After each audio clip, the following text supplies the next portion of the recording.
psychedelic. All right, welcome to the Monkees Pad Show. Our guest is Andrew Sandoval. Hi, Andrew. How you doing? Hi, great to be here. Great to be back. Andrew's been a guest on a few previous episodes. He's been a manager and a producer of reissues and original music. And today he's in his guise as publisher of Beatland Books. We're going to be discussing the newest book that's just been announced called Smoke-Filled Dreams, the Unseen Monkees Photo Archive. So let's talk about the book, Andrew. Where did this come from? Yeah, so the genesis, I think, of this book is that when I was working on revamping my Monkees Day by Day book, which, it's over there on that camera. I was in touch with you, our host, JoeR, about photos because I found that you'd collected a lot of photos, and we've talked in all of our meetings over the years. We talked about photos and exchanged photos and things like that. So I wanted to basically bolster the visual element of my book from where it had been with the original publishing. So we started talking about books and some of the books you've done, and also how you might trade out some images with me. And you said, ultimately, I'd like to do a photo book. You had done a slim volume of Monkees photos a long time ago, I bought, but you wanted to do a bigger book. And then as you saw what I was doing with Beatland Books and the Mickey book and stuff, I think the discussion continued, and we got it together this year, and it's coming out. I'm going to be shipping to people. A bunch of people have already bought it. It's coming to people at the end of October of 2024. So how would you describe, or how would you judge what you saw from my archive?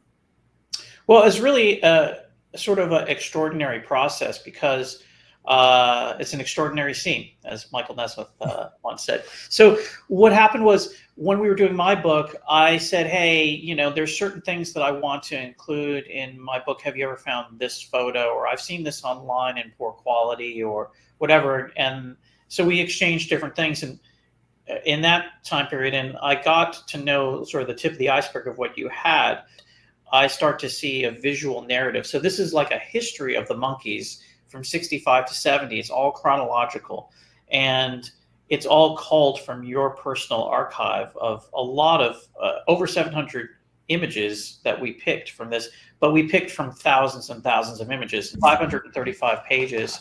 And the process was very collaborative, and it was also done by two people who've seen more Monkees images than the average person.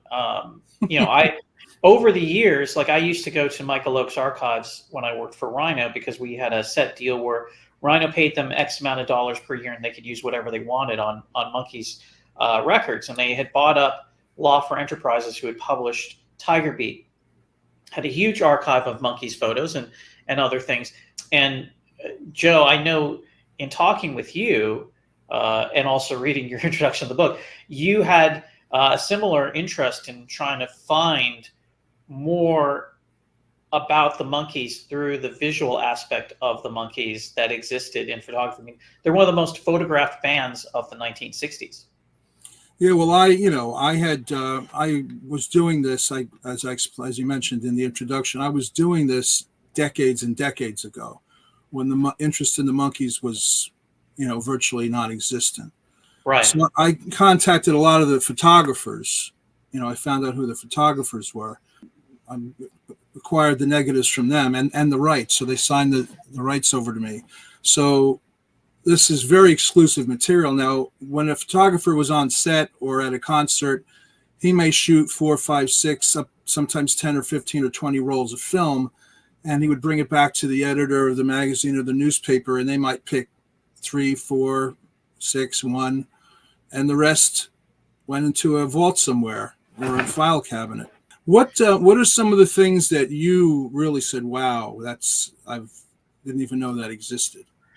Yeah, well, I mean, I'd say about 50% of the book was kind of that, because in a sense, I was discovering the photos just like the people who are buying the books will, they'll be on the same discovery process. And so I'm the editor of the book, and so I got to pick the photos along with you. And so it was a sort of same discovery thing. And what I want to say about what you're mentioning about the photographers is that a lot of these photographers I was unfamiliar with prior to working on this book with you, and they were all prolific photographers in their time, and they maybe had spent a total of 2 or 3 hours alongside the Monkees. They weren't like Henry Diltz, who really was their close friend and shot a lot around them and was hanging out with them all the time. So just happened to have a camera and then shot, thousands and thousands of images. These are people who have a little bit of a different perspective. And when I was doing Mickey's book, I thought that was interesting too. Mickey's perspective. These people are looking at Mickey. And so in this case, these people are looking at a different person, not Henry Diltz. And their expressions and their reactions are different. This is a different view of the Monkees. And so for a lot of people, they're casual fans. And they're like, well, a few photos of the Monkees is enough for me. And that's how a lot of the people I've worked with at Rhino over the years were like, why would we need other photos of the Monkees? There's these 10 great ones, and they're easy to license and stuff. But I always thought, like, there's more history there. There's more. You had them at a bunch of events. There was a guy named Yanni Bagakis that I'd never heard of that went to, was sort of a paparazzi, but he's part of the Hollywood Foreign Press Association for like 40 years or something. And he would turn up at a lot of different events and photograph them. Like, for instance, when they were making the Headquarters album in March of '67, and everybody who's a big Monkees fan knows they grew out their beards. In fact, one of the covers has their beards, then pictures with their beards on it. Davey went to an event with Sally Field that was a broadcast event. And I had assumed that since the event took place near RCA Studios, which is where they were recording Headquarters for that month, and it was right on the Sunset Strip, was probably nearby, that Sally and a photographer came by to pick them up and go, and they took a couple photos of Mike and Peter with their beards. I didn't know that Mike and Peter attended the event too, and Screen Gems probably bought out the photos or said, hey, don't publish any photos of these guys looking all scraggly. And they didn't get dressed up. Davey's in a tuxedo. Mike and Peter are dressed casually for recording, but they're there with a guy named Noel Harrison, who is the son of Rex Harrison and made a lot of records in the 1960s that I love, that I played on my Come to the Sunshine radio show. And it was a very affable, nice man too. He was in Girl from U.N.C.L.E. TV series, but you see them chatting with Noel Harrison, and you have them up in a lot of unusual setups at different award shows, different movie premieres, places where it wasn't strictly a Monkees event like on the set. So that was a really fascinating thing. I learned from my book, the Monkees attended this and they did this on this day, that they were also doing that. And there's a lot of that stuff. I mean, that sort of detail that I've been able to get into it's all been sitting there for years. It's just, this is an untapped resource, and Joe's archive of photos is unseen because it's really your personal collection that you were building for yourself as research to learn about the Monkees, but now you're sharing it with everybody. Well, exactly. Some of the incredible pictures to me were things like the Hollywood Squares photos, because I think maybe one was published, right, 1 or 2, and it's basically just a black and white shot of the 3 of them in one of the squares. This book has pictures of them going up the stairs to their boxes. There's color pictures. There's pictures of them with, I think, Judy Carn and Joanne Worley. There's one of Sebastian Cabot getting an autograph from Davey. He was one of the guests on that episode. There's when Nesmith had his Wichita train whistle launch party at his home. right. There's some incredible pictures inside the Nesmith home. Really an unusual assortment of stuff. Like the Hollywood Squares is significant because it's done right after Peter left the group, days after. It was their first public appearance without Peter in December of '68. And I know that the guys themselves were miffed that they didn't each individually have a square. If you remember, Hollywood Squares is tic-tac. So, they thought the 3 of them, they were stuffed into one, they felt stuffed into one box together.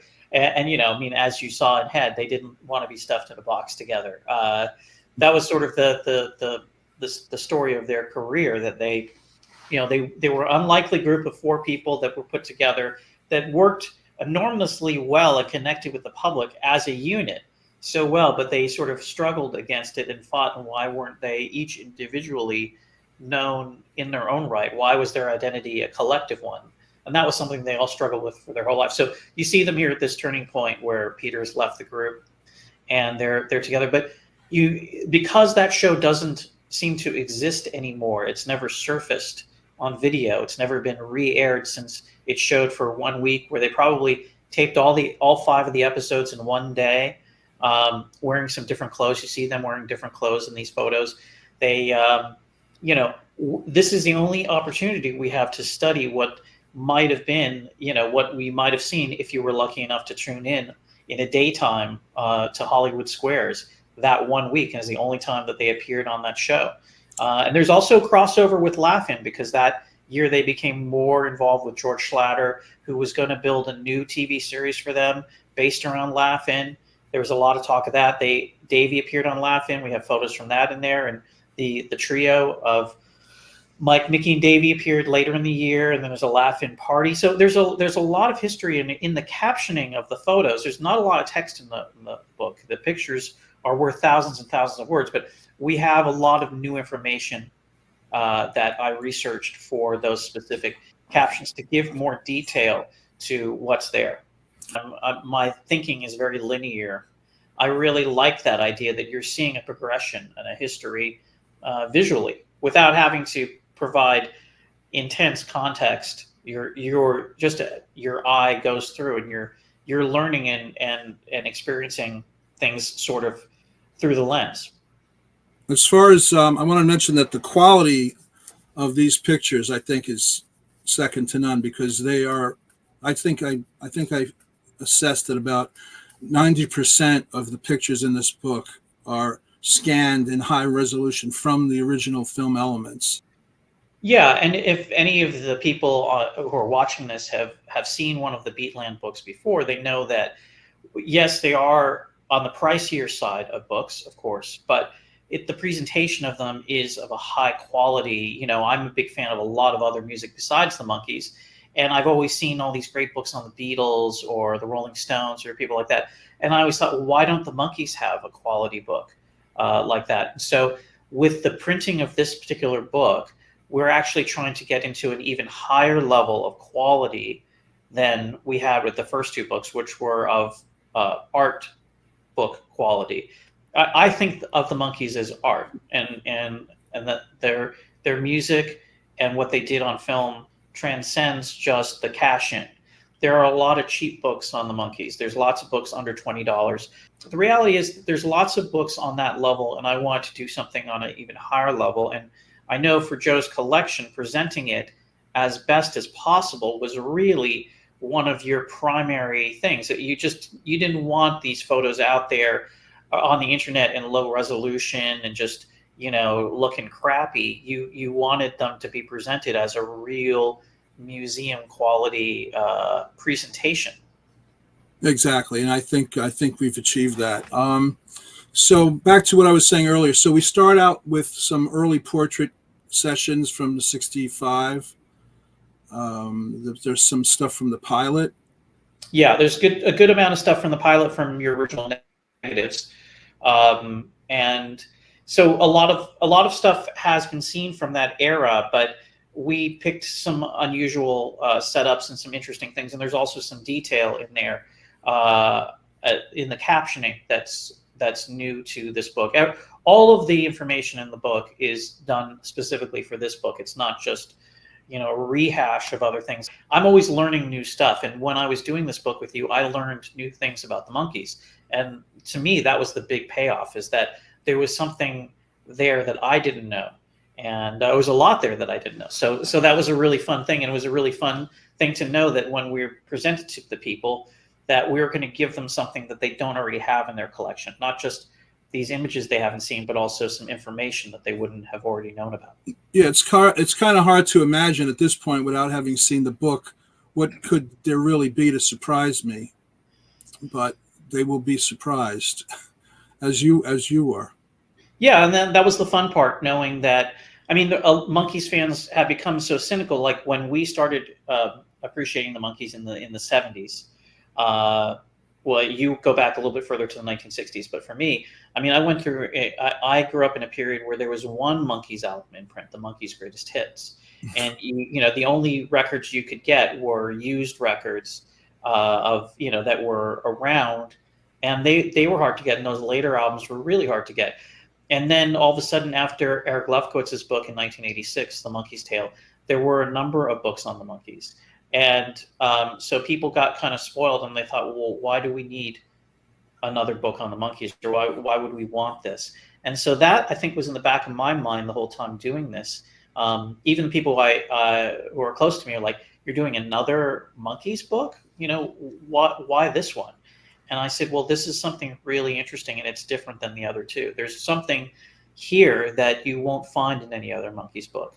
And having known the four of them, there's also this connection, I feel, to wanting more people to see them and to understand why they're great. And I think that comes across, even though you're not hearing their music and it's not filled with their quotes or anything. You get some of their impact in this book. There's something about their chemistry that comes across in a lot of these photos, and it brought back a lot of memories for me of the four of them and just knowing them. There's some great stuff. One particularly well covered assignment I had coverage on was the Monkees at the Circus episode. Yeah, I think really spectacular images of them interacting and joking around, and with the film cameras, and Peter's taking pictures of Davy, and you recall those? Yeah. Well, what's interesting, I counted up in the book. Most publishers would say the Monkees, a Monkees book, a photos, 200 pages.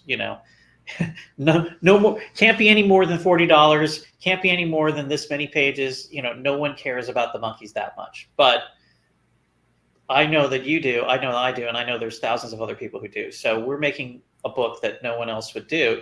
And this book actually has coverage of 40 different television episodes. They made 58 episodes. And I think this might be the most extensive pictorial history of shots from the most different episodes in one place. Yeah, they're not all done in great detail, but it really was dictated by what images you had and the quality of them. So it wasn't like, well, let's have something from every episode. It was just organically, I have this. This is a great shot, or you would say, this has to be in the book. So we just arrived at this thing, and we ended up covering 40 of the 58 episodes. Also, Head, which I think we're both fascinated by the production of that. And I know I bought up a lot of photography from that, and you have a much greater collection than I do, which is now going to be shared with people from both the production end of Head, which is the best kind of the Monkees ever looked in some regards, some of the coolest setups, but also the promotion of Head and the screenings of Head. You have a lot of photos from those, and so I think there's almost 100 photos. Yeah, there's some incredible stuff. There's Peter in his hotel room prior to going to the New York opening. There's some candids like that. They're arriving at the event. They're sitting inside, getting ready to watch the movie. They're interacting with some of the invited guests, like Tony Basil, I think, is with them. Peter Fonda's with them. Yeah, there's that was really some extraordinary Tina stuff. Louise from Gilligan's Island, who's married to Les Crane, who was a TV host in that era. And there's a lot of other people. Sally Field is not at the Head thing, but you have coverage of her birthday party with Davy and Peter. And those are great. Zilch Boutique. I mean, there's a lot of other people and interesting sidelines in the book besides the four Monkees. And also, you see the four Monkees and their various associates and companions of the period. So you get a real flavor for their lives in that era. It's and like you said, Michael Nesmith at home. These are the only at home photos I've seen of him to this extent from this mid '68. Mickey in England. That one of my favorites was Mickey at the Lucian Odeon in London to see the Hollies, who were on a bill with Paul Jones from Manfred Mann, and the Scaffold, who were featured Paul McCartney's brother. And we had these photos of Mickey coming down these stairs with Derek Taylor, who was the Beatles publicist and also a good friend of Mickey's, and worked for the Byrds in Los Angeles, and Paul Revere and the Raiders, all these people. He was good. He produced Harry Nilsson's Touch of Schmilson in the Night. So he's there, and we're like wondering, what is Mickey doing at this place with Derek Taylor? And I was trying to figure out the other people. And then not featured in the book, but what I saw was that Mickey had actually attended this show with Paul McCartney and Jane Asher in one of their final public appearances together. They broke up a short time after that, but I found a photo of them coming down the same stairs, shaking hands with the same people. So we did a lot of detective work, not just, oh, here's a bunch of photos of the Monkees, we'll put them in a book for the people. It was more like, hey, we could do some fun stuff and figure out some interesting stuff. I studied their clothing, what they were wearing, and the patterns of different people wearing the same clothes. And there's even like this photo, which is in one of the postcards. Oops. So this is one of the most regularly seen photos of the Monkees. Now, over the years, I've figured out this is from May of '66, and I think this is done by a photographer for NBC called Herb Ball. And there's lots of photos of them that were taken around this day. And they changed their costumes a little bit. Some of these are their own clothes.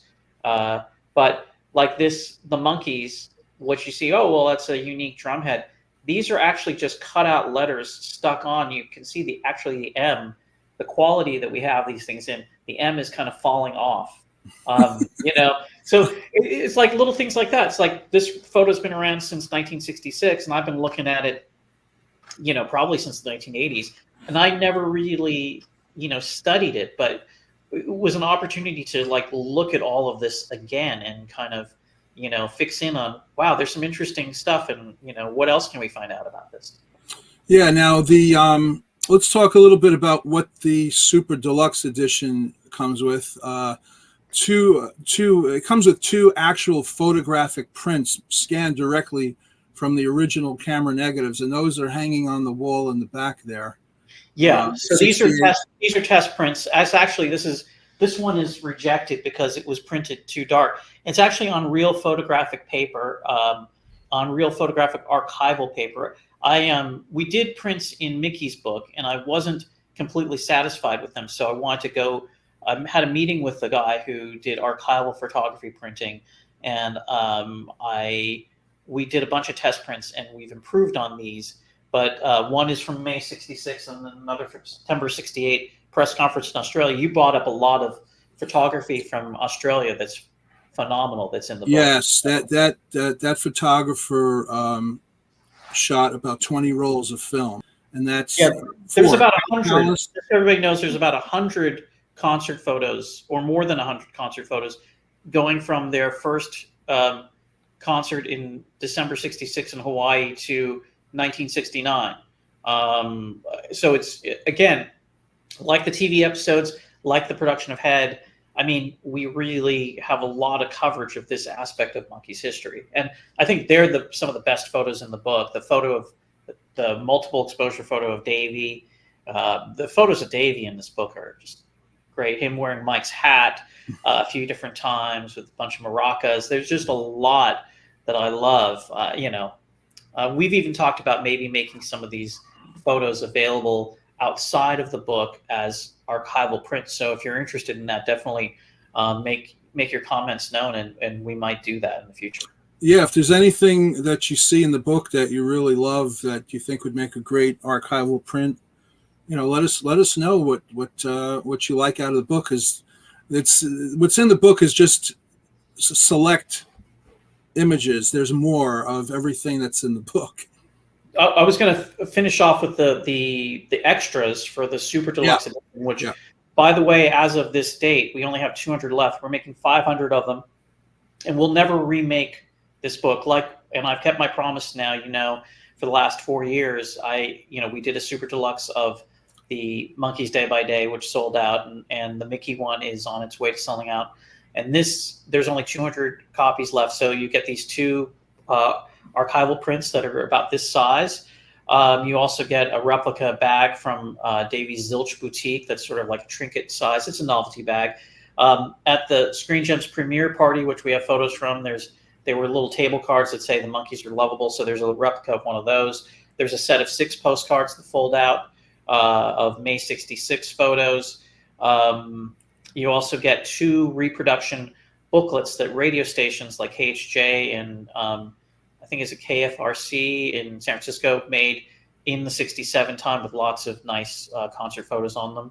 And there must be something I'm forgetting, but those are among the extras that are going to be coming inside a clamshell case with a hardback signed and numbered book in 1 of 500.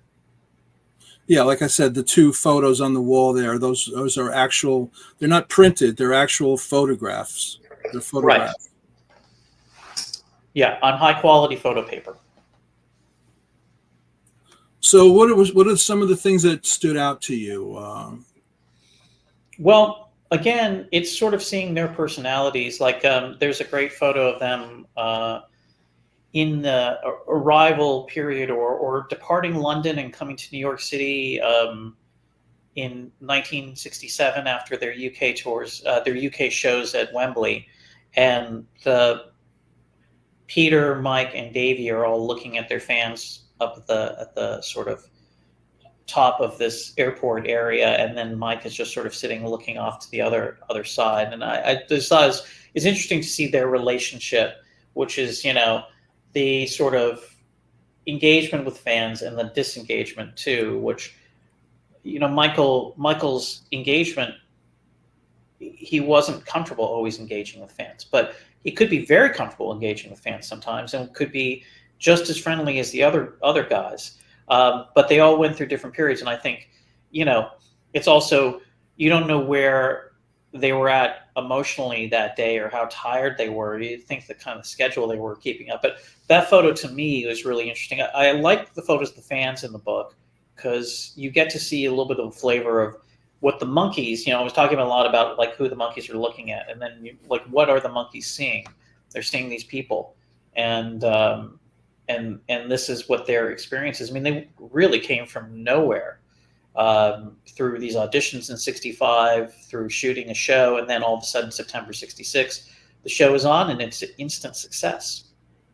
The early one to the ones that are on the set of Some Like It Lukewarm, where there's literally the guys are like this on the set. Nesmith's reading a magazine, and Mickey looks like he just can't wait to get home. It's like a completely different view compared to the early days. Yeah, they were very successful at that point, and they didn't have any sense, I thought, from all the reading and talking to them that I have done over the years, that it would ever end, because it seemed like kind of relentless. The pace of what they were doing was relentless. And I think that their success felt like it would be, because it was so intense and so voluminous, that it would always be happening. I don't think that they saw that a year from then they would have a lot of free time, you know, or anything else. I think they just thought, oh, we're at this level and it's going to continue. So you see them very bored at the end of '67. You know that they talked about how they want to change the format of the TV show. They start to introduce special guests. You see a picture of the Rascals visiting the set of Some Like It Lukewarm, a thing that was cut from one of the shows that we've never seen the actual film of. You have the only photos of it. I was flabbergasted to know they existed. Yeah, so I mean, there's a lot. That's the thing. There's people have said, well, why? Well, if they're unpublished, they must not be very good. It's like, no, they're really good. You know, but as you said, people shot rolls and rolls of film, and they used 1 or 2 photos, period. The thing is that what I've learned over the years is the monkeys mean different things to different people. I have people say, "Oh my God, I'm the biggest Monkees fan you wouldn't believe," and so it's never a competition. I always think, well, okay, great. Well, we need all the Monkees fans we can get, but that'll mean that, you know, they have a record or they went to see them in concert once, and they'll say, I know some people who have seen them in concert a lot of times and who have every one of their records, and they need to not just have their records, but every country that their records came out in, or every variation, every colored vinyl I mean, to me, those are the big Monkees fans. But it's not a competition. But I feel like we're making a book for people who are really intensely into the Monkees, because a lot of stuff is made for the more casual fans. And so the idea that we're going to, if you're a casual fan, you'll really enjoy this book on the Monkees. I know you will, because it has all of their spirit in it and all the love that they put out to people. It's all in there. But if you are kind of cynical and say, I have everything by the Monkees, I've seen it all, on that track, we want to make a book that was going to impress you and surprise you, because it impressed and surprised me, and I've seen a lot in my lifetime. Of that, there is no doubt. One thing that is not in your book that I wanted to talk about in this podcast is the photo for headquarters, which is the cover of my book over here on this camera, which was shot by a guy named Bernard Yezin. And Bernard Yezin was a photographer and designer. And he was from Detroit, which is where Michigan, which is where Del Shannon, who's one of my huge musical idols, is from. And also, Del had a younger guy who was a friend of his, who became his manager, Dan Burgoyes, who is also a friend of mine, and I worked with on Del's archive many years back. They were really good friends with Tommy Boyce and Bobby Hart. And Del really pushed Boyce and Hart and encouraged them to be songwriters and be professional songwriters. And he had all the belief in them that they could do it, and he covered their songs too and let them produce them. So they were saying, hey, we got this gig, we're writing songs for a TV pilot. And Dan said to me, he goes, Del and I were in the car driving back from Tommy and Bobby's house saying, oh man, like, why are they wasting their time with this TV stuff? Like, it's probably not going to be that good. So then Tommy and Bobby said, hey, we're going to go look at the pilot episode of this Monkees show that we did. We're going to Don Kirshner's house. Would you, Del, you and Dan come and see it with us? So they went, and Dan saw the show and was blown away. He's like, oh my God, this Monkees thing is going to be huge. This is early 66. And he's like, I got to figure out some way to get some kind of thing going on this Monkees thing. I want a piece of this Monkees thing. So Del Shannon had moved out to Los Angeles, and he signed to Liberty Records. And the guy who was designing or doing the covers for his records was Bernard Yezin, who happened to be from Detroit. So he asked, Dan Burgoyes asked Tommy and Bobby, who's doing your cover for your Monkees record? And they said, oh, we've been in the studio all of, June, July. We haven't had time to figure that out. Like, we don't know. I mean, it's a new record label. And so we went to Don Kirshner, like, well, who's doing the cover? Oh, I guess we need a cover. Yeah, we haven't figured that out. We just figured we'd throw something on there. So I got the greatest guy to do your cover. This guy, Bernard Yezin. So he brings Bernard down to the set, and Bernard takes the photo of the first Monkees album cover. And that's the one where Nesmith is counting off. You see his fingers, because he's like, hey, we're on a break. This is our 10-minute break on the set. You get 5 shots or whatever. So Bernard got them in that situation. And then from that point, Dan had to deal with Colgins, which was, we sell you the cover photo and we get to keep the other photos. They belong to us. So fast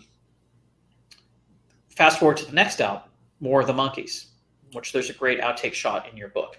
And Bernard is shooting that, but they're really unhappy because they're wearing clothes like this that are from but from their Monkees fashion line at JCPenney. They're wearing these big polka dot shirts and plaid shirts and all these things. And they're really unhappy. Nesmith barely cracks a smile throughout the whole thing. And then he designed that cover, and he shot that cover, which is pieced together from 2 photos, one of Michael, you can see a cut down tree, and then the other 3 guys. So next album, they're already shooting some other stuff. This is late in 66. And the guy who does most of the design and photography stuff for Liberty is a guy named Ivan Nege, who did a lot of the covers for like Gary Lewis and Playboys and other things in the period. And Bernard, at that point, had shot them on the set for the first album cover, right? And then shot them outside with varying results for that. Do you know where the More the Monkees cover was taken exactly? I have not figured that out yet. So it's the backyard of somebody's house. Wow. That's the best we can figure out based on the nice photo that's in your book. But we do know now that the Headquarters album cover photo was taken at Ivan Nege's studio, which now this information came too late for your book, but we never stopped researching stuff. And there's some great photos of Peter and Ivan Nege outside the studio and the Monkees in the window of this photo studio. They go inside and they shoot this photo here with them. They're posing like they're mannequins in a store window. Right. So these are photos from the day that Headquarters cover was shot and never been seen before. Now, Bernard also drew and painted the cover of Pisces, Aquarius, Capricorn, and Jones. So this is all the interesting story that ties together that is sort of, we tried to find out some of the backstory on some of these photos and how they ended up where they did and how they weren't, just shot by Henry or just shot by this photographer or other photographer, or the ones that are in Mickey's book that were shot primarily by him, but sometimes he'd hand off his photo to Samantha, his camera to Samantha or Rick Klein. So it's sort of an interesting sideline to the deep dive into the Monkees. And this was something that we didn't get to put in the book because I only just found out once the book had gone to print. Now, the book is being printed now, and all I have of it is this horribly huge, it's like a photocopy version of it, but like it's a 12 by 12 book like Mickey's book, and it has 2 fold-outs, and there's over 700 photos. It's an amazing book that's available for pre-order now from Beatland Books. Yeah, I think we've said all we could say right now about it without actually having the book in our possession. It's coming. Once we have one, we'll show it. We'll show it to people as soon as we have one. Yeah, I just want to reiterate that there's as far as the hardbound edition, there's the Deluxe and Super Deluxe. There's literally only 800 made for the world in the world. So when you consider all the monkey fans out there, it's a very limited supply. Yeah, and there's only down 200 or 300 between even those 2 editions that are left for sale now. Most of the books, like my Monkees book, sold out in the pre-order period, and all of them are $25 off in the pre-order period because you're supporting the project. Projects like this are literally, this project is a $100,000 project. That's what it costs to produce this project and bring it to the market. We don't do a GoFundMe or anything, or any of those things that people do now to do something like this. We're just doing this book. We've invested in it. We believe in it, and we know that we have a lot of loyal Beatland fans who are helping us out by doing the pre-order with us. So can't wait to send it out. All right, Andrew. Well, until it comes out, I think that's all we're going to say about it. The presses are fired up, and they're going right now as we speak.